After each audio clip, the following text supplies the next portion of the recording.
How are y'all doing today, my friends? Today we're going to do something a little bit different, but it's going to be something that we're going to do at the end of every month here going forward. We're going to take a look back and see how the lives of each individual Lolcow went that we've covered on the channel.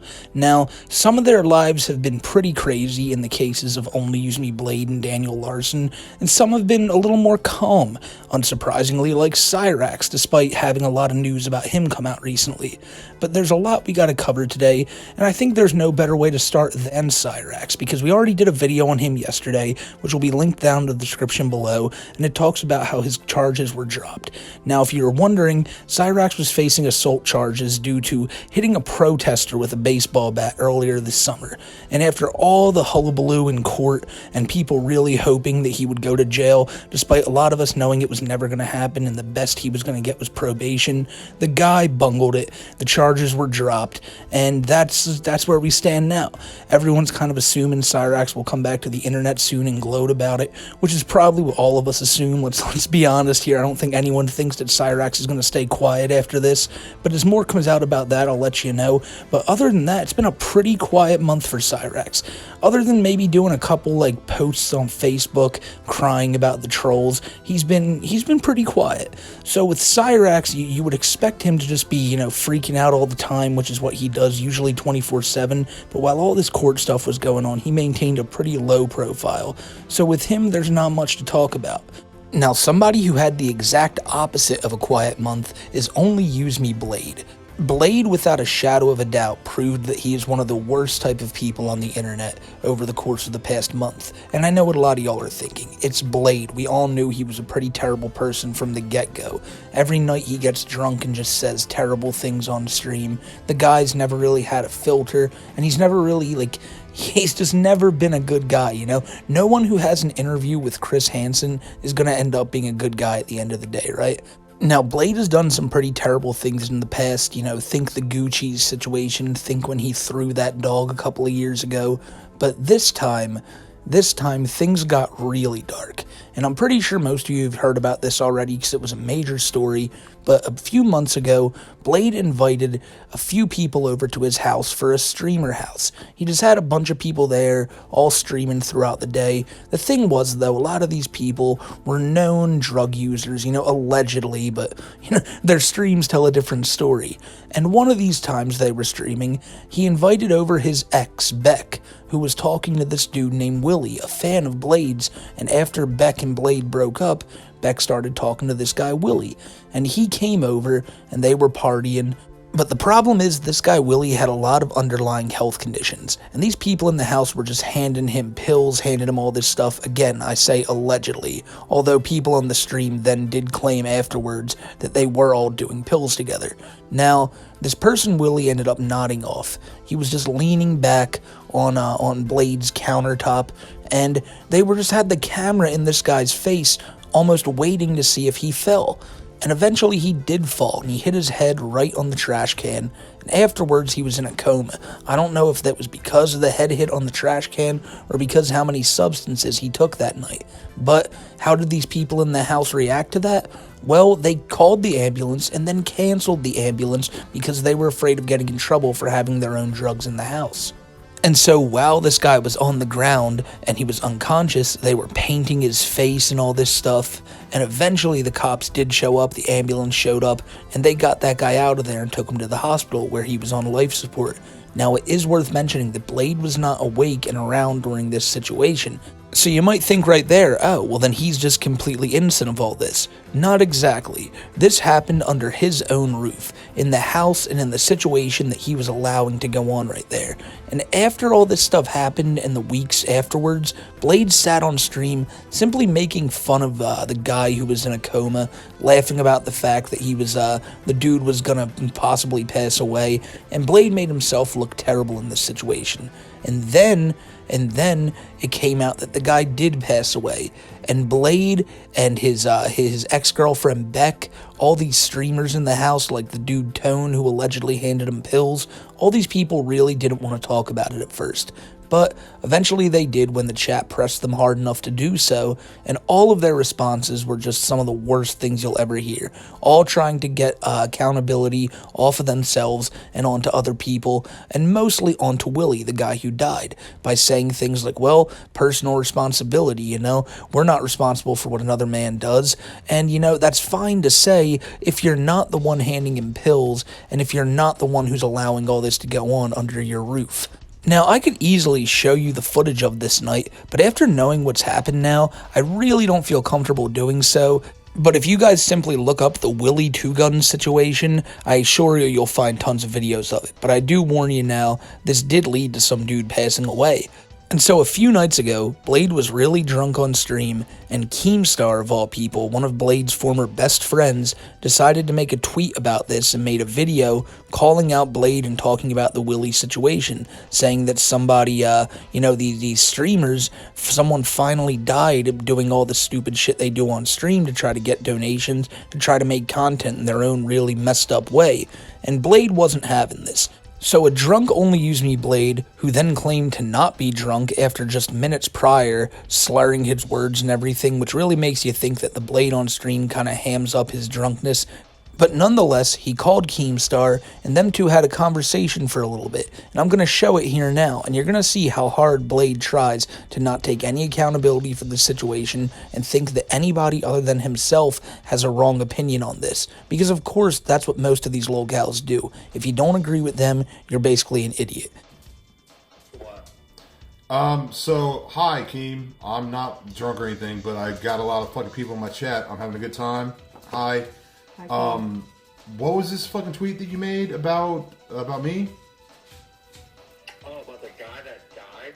Yeah, somebody did die, but it wasn't my fault, though. Well, let's set up a proper interview and go over it. That's fair, because I have nothing to hide, dude. Cool. Call me tomorrow. I would hide all the jokes and shit you were making the other night about the guy dying. I would hide that, for starters. No, but that's how I deal with shit, because I make jokes, but I didn't do anything, and it's not my fault, so... You know that's how I deal with fucking tragedy, dude. So you doing these drunk streams and, you know, people donate money for a drink, and then you have all these orders, and you have a house, and everyone fucking partying, getting fucking wasted, and then when someone does fucking... pass out. You don't take care of them. You just, fuck with them. No, okay. Well, then no, Keem. First off, Keem, this guy came to my house. He woke me up. I didn't encourage him drinking the alcohol. I didn't do anything. I wasn't drunk at all. All right. So now this person chose to drink. We can talk about this on the interview. I don't give a fuck.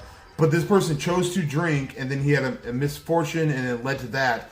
But I didn't fucking give him any alcohol, dude. I was sober as fuck, dude. I didn't drink anything. Why did he die? Because about a month previous, he was in a bad car accident. He was on hella medication.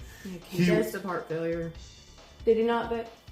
Yeah, congestive heart failure. Congestive heart failure. You guys knew that? No, actually. I did not know that. Listen, Keem, you know that I'm a partier, obviously, okay? I wasn't partying with this guy. I literally took this guy to get fucking water and supplies or whatever, not alcohol related, and he got kicked out of Walmart. I was sober as fuck. I wasn't drinking. I wasn't about the degenerate shit, and this person happened to pass. It's a really unfortunate situation, but it's not my fault. It had nothing to do with me. It's so fucking disgusting what's happening. Why? Because I didn't do anything though, Keem. Bro, your whole environment created that scenario. No. When Keemstar brings up the fact that Blade he allows that environment around him to get that crazy, Blade has nothing to say other than having a blind look in his eyes and just saying no. No, I don't. Yes, you clearly do, and anyone who's ever watched one of your streams can see that. I think it's also worth mentioning again that this dude was in fact his ex-girlfriend's boyfriend, and Blade clearly felt some type of way about that. Now, I'm obviously not going to say that Blade invited this guy to the house strictly for this and for this event to happen, but I do think that he probably didn't give a damn when he heard that the guy was on the ground having his face painted, because like I said, they canceled the ambulance the first time. Blade himself didn't, the dude Tone in the house did, and Tone's just as guilty as Blade, if not more. But Blade allowed all this to go on under his own roof, didn't care about any of this stuff going on until after it happened, and then he made all these jokes about it, laughing about, oh haha, the dude's dead, figure it out, you know. When he's on stream and he's drunk, he's just a complete dirtbag, Blade, and I think that's what he tries to make his appeal. But the fact of the matter is, someone passed away, and you're just trying to act like it's not a big deal, not your fault, wipe your hands of it, who cares, run away from it, and nobody should be able to call you out on it. That's bullshit. That's clear bullshit. And if you didn't think this guy could get any worse, what if I told you that just a few minutes after he got off the phone call with Keem there, this picture, the one you see on screen right now, is just a few moments before Blade did another scummy act that he's already done in the past. Because Blade's right here smiling, hugging this dog, and honestly, just a few seconds afterwards, his demeanor changes, he starts frowning, and he throws the dog to the ground. I'm not going to show you it because it's just like, no, you don't do that to a defenseless animal like that. And it's not the first time Blade's done this. And I think what makes it even worse is, you remember in the Keemstar video where that woman's next to him defending him? Oh, but Blade tried to help out. That's her dog. And she just laughed it off like, oh, Blade, you're so crazy, ha ha ha. Like, what is this? Like, how are people even built like this anymore? Someone just threw your dog and you're laughing about it because you're trying to clout chase off this person by inviting them into your house and being on their stream. Just pathetic. But you want to know what's even worse? Blade picked the dog back up a few minutes later and threw it to the ground again. So, like, is there any more to say about this guy? Blade just constantly proves that he can get worse and worse and worse. And now he thinks the way that he's going to fix that is by quitting drinking. Blade went on stream the next day and announced he's going sober. No more drinking streams. He's going to be a more positive streamer now. And why do you think all this is happening? He just wants to get this negative stigma off himself because of all the terrible things he's been doing over the past month or two. And it's not a shocker at all. It's not a shocker. Blade's always been one of the worst people, but now he's just trying to put on a facade and make it look like he's doing better. He's not going to. We all know how this works. Drinking is his job at the end of the day. We'll see how long this lasts, but once he starts to see the money dry up and viewers stop tuning in, he'll be right back to the bottle again. But it's just such a messed up situation all around.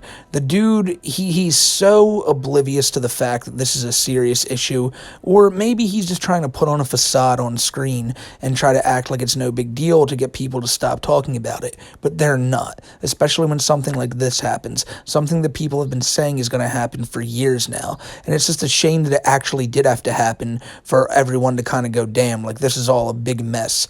And the final thing I have to say about Blade is, I tuned into one of his streams the other night, and all he's doing is sitting there talking about how everyone on YouTube and everywhere else are idiots because they know nothing about the situation.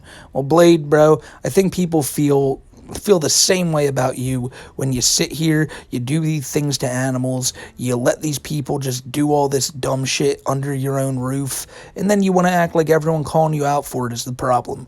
Grow up, Brian. Just grow up. Learn to take accountability in some form or fashion, because we all know you never will. You never will. But he's gonna keep trying to do these streams, and we'll see what happens. I imagine, though, there's no way he doesn't go back to drinking sometime soon. But like I said, well, if anything happens with him, I'll keep y'all updated. But let's jump to someone else finally, because I think all of y'all and myself are getting tired of talking about that specimen right there. So, Daniel Larson. Daniel Larson is another one who had an extremely troubling month. Just a few weeks back, Daniel was informed by some trolls that he was given a scholarship to CU University by none other than Deion Sanders himself, because Deion apparently wanted Daniel to play on the football team. You know, Daniel's words, not mine. So Daniel traveled down there, and he thought he was going to go on like a tour and stuff like this, go to his dorm room, find out what his classes are, and he had no more questions. He was just like, oh cool, I'm going to start college now. Simple as that. And while he was there, All it took was one troll commenting on his community tab saying, "Daniel, it is I, Deion Sanders, and I would like you to sing the national anthem at tomorrow's Colorado versus Colorado State game." And Daniel was like gung-ho about it. "Sure, I'll be there." So Daniel shows up at the college game day field where Deion's on stage at, and Daniel's yelling up there, going up to security saying, "I need to be up there. I need to be up there." And I already did a video on this a few weeks ago, and it'll be linked in the description below. But all this ended up with Daniel going up to different security guards at the actual field where the game was taking place, and Daniel got arrested. Daniel was demanding that he be let in. Daniel eventually, as the security guards claimed, got pretty violent with them after they tried to escort him away. And again, as I've already pointed out, Daniel was arrested. He was gone for a weekend, and a lot of people expected a lot more to happen, just like with the Cyrax situation. Thought, oh man, maybe Danny will face some consequences now. But of course that isn't what happened, because a lot like the Cyrax situation, a lot of people who didn't have to get involved got involved. Apparently there was a court hearing that Daniel had, and it was broadcasted online, and a bunch of trolls went in and were messing with the broadcast, like drawing things on like the screen somehow, and they shut down the stream. So Daniel, right afterwards, it was found out that he was released. He had filed for bond, and he walked free. And he went right back to the college, assumed that everything was going to be fine, but then found out that he wasn't allowed to be on the campus, and this just threw him through a loop. So his week kept going on, and eventually his fake girlfriend, Grace Vanderwall, got in touch with him and started saying things like, "Oh man, Daniel, I'm kidnapped right now, yada yada yada. You gotta go live and beg for me to be released." And instead of doing that, Daniel just lost his mind on his community tab, started talking about blowing places up and all that, and shortly afterwards that night he was apprehended by the police again, who asked him, "What's going on with all this? Why are you making so many threats?" And obviously Daniel didn't really have any real way to explain himself. All he went on about was all the things that happened over the past previous weeks, told the cops about how Deion Sanders gave him a scholarship, and the cops in this video were obviously like, "What? Like Deion Sanders gave you a scholarship? Why would he do that?" And that's where Daniel talked about that Deion wanted him on the football team. That whole interaction with the cops will be linked down below as well if you want to check that out. It's just kind of hard to hear because Daniel's phone's on the ground and a lot of traffic's going by, so there's not a real good way I can put it here in the video. But Daniel, of course, after one night in the hospital, was released again. And just a few hours after that, he went right back to making threats on his community tab, because it's just a cycle with Daniel Larson. He'll never spend too much time in jail, but he does end up getting arrested quite a bit. But he'll never learn. Doesn't matter who it's with. When it comes to staying out of legal trouble, he'll never be able to do so because he constantly goes on his community tab, makes threats, or incriminates himself in some type of way. He'll never actually find help from his friends or family because he always does all this terrible stuff to Bob Proctor. I mean, he just recently fought Bob again. I think that was this month, but it could have been last month. But he still goes on his community tab and demands Bob pay for things for him, because that's all people are to Daniel, is a way to get him further in his alleged music career, which is already booming in his head. And we're going to have to see where things go with Daniel too, because things are not looking like they're going to stop getting any crazier anytime soon, because Daniel has just been off the wall recently. But that's all we have with Daniel Larson. And of course, when more comes out about him, I'll have you guys updated on that. And one thing you guys have been asking me a lot, and I mean a whole lot for, maybe more than anything I've ever been requested of anything on this channel. You guys have been asking for an update on the situation regarding Chris Chan. Chris Chan and his supposed new girlfriend. Now, nobody really knows anything about this situation. There was a dude on YouTube named Otaku King, who was the one who had spotted Chris in Walmart a few weeks ago and had even claimed that he had a conversation with him. And then he even went in his YouTube comments and said, yes, Chris and this person are a couple. So you would think that's usually enough evidence right there, but I mean, no one's just going to take this guy's word for it. A lot of people still have conflicting opinions about this, and I can understand that 100%, because just seeing Chris get a girlfriend right out of jail this soon is something no one expected. And I know they always say expect the unexpected when it comes to Chris, but really this one was out of left field. A lot of people think this is still a care worker, and Chris is obviously just too touchy with people. He's always been, with Megan, with even Barb herself. It's kind of sends a chill down your spine when you think of that one, right? I almost said the word chiver there. That's not a word. But at the end of the day, nobody knows what's going on here. A lot of people expected that at some point Chris would have gotten on the internet and would have bragged or gloated about this, or even told people that, his love quest was over, and still there's been no types of update from Chris. He's been online, he's been deleting stuff off of his old YouTube page, he's also been liking things on Twitter, as we've been bringing up for like the past month now, but no official statement or anything like that, other than this picture you see on screen here, which he sent to a friend of his named Helena on Twitter, and said that he would be back and making would be talking about things shortly. But this was almost a month ago now itself, so who knows what's going on with Chris. I assume maybe he saw all the stuff talking about him having a girlfriend, and maybe he's wanting to go off the grid again. But again with Chris, who knows? We'll have to find out whenever Chris decides to say something himself, and y'all already know I got you covered here on the channel when that happens. Finally,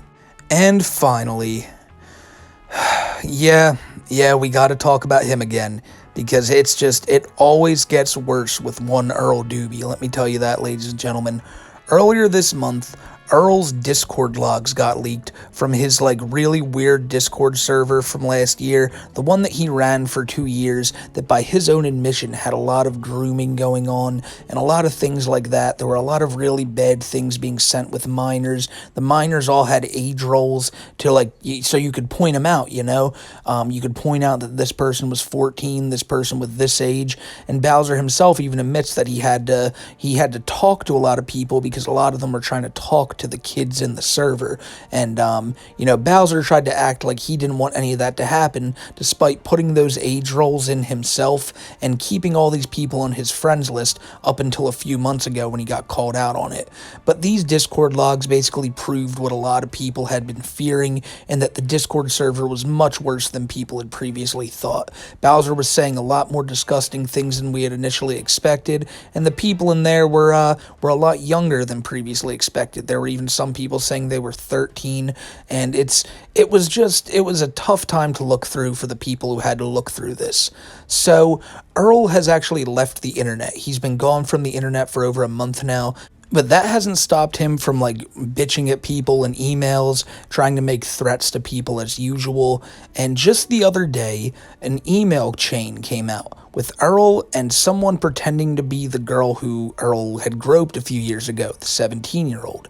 Now, Earl had made so many attempts in these emails to gaslight this girl. At one point, he even admits he threatened her in the past, and the way he talks to her is such a scary thing for someone who did what Earl did to talk like to their victim. At some point in here, he even claims that he wanted to give her closure over the situation, despite him he shouldn't have even tried to get in touch with this person to begin with, but he did. And it's also worth mentioning that he did make the initial email correspondence after being told by someone that this was the girl's email. And in it, he writes tons of things. He gets grilled by the person pretending to be her. And I have all these emails up over on my Twitter right now, at Smokeymcc, if you want to go see them for yourself. But there's just one that he sent that I thought was pretty important to put in this video today, considering whose channel you're watching. So because of WhiteBowser's propensity to constantly file false privacy complaints on videos, I redacted a whole hell of a lot here. However, as I said, the full emails are readily available online, but this one in particular I thought I really needed to read out because Bowser is claiming that there's a federal investigation against me.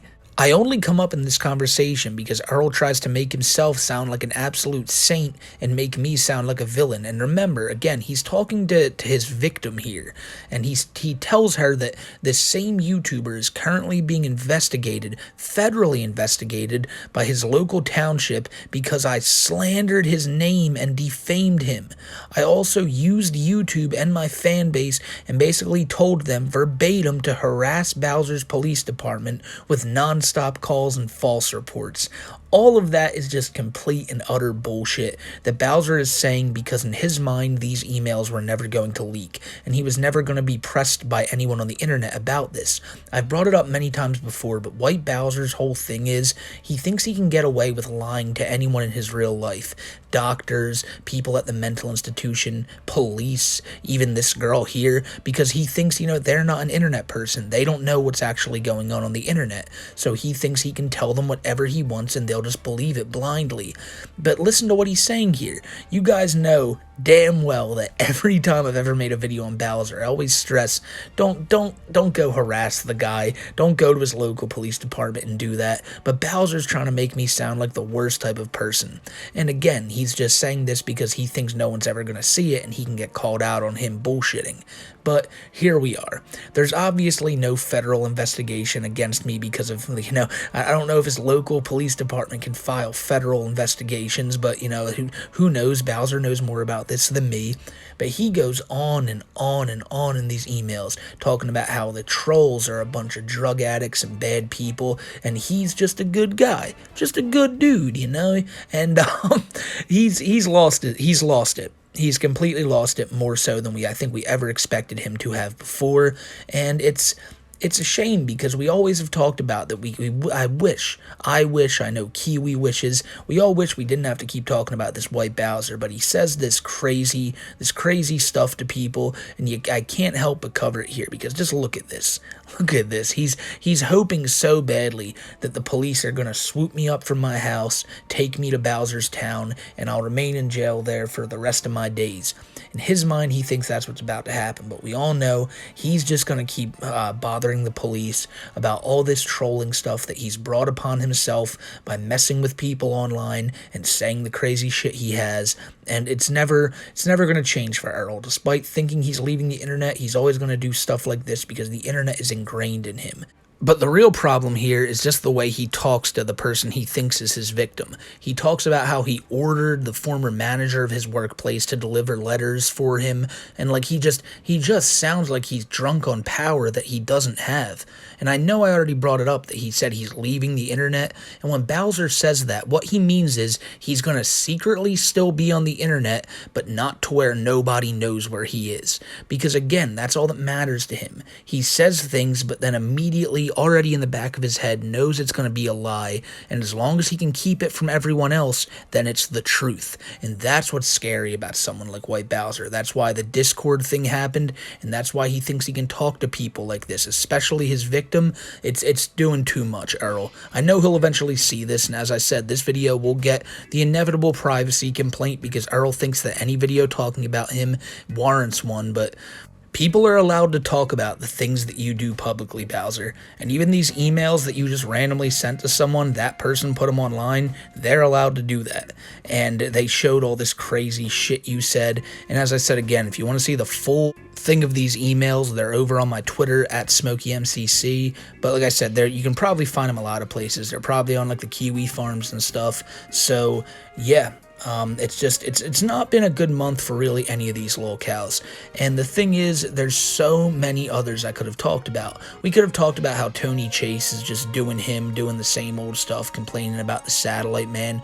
We could have talked about Tofiachu and how she's basically in the same boat. Nothing really has happened on Jupiter the Hybrid, although when something does, I'll be sure to let y'all know, because a lot of y'all really are interested in that story. Papachu, I don't know what's going on with him, if he's still in jail, if he's not. Some people have told me he's now missing. I haven't really been keeping up with Wings or even Ethan Ralph for that matter. I do know that DSP had he freaked out about Street Fighter the other night on stream. That's always a funny sight to see. But there's always so many more updates coming out about these type of people, and I'll be sure to try to update y'all whenever I can. And I always thank you guys for sticking by. It's been over 2 years now we've been making videos, and the community we've grown here is something that, man, I can't thank you enough for being a part of. I really do. I love going live every day, chilling with you guys, because all y'all are my friends, and I have no problem saying that. Some people in the comments think I'm weird for saying that, but I personally don't. You guys are all fucking goats, and I will see y'all in the next one. Until then, everybody take care, have a great rest of your weekend, and stay safe, my friends. Until the next one, I'll see you then.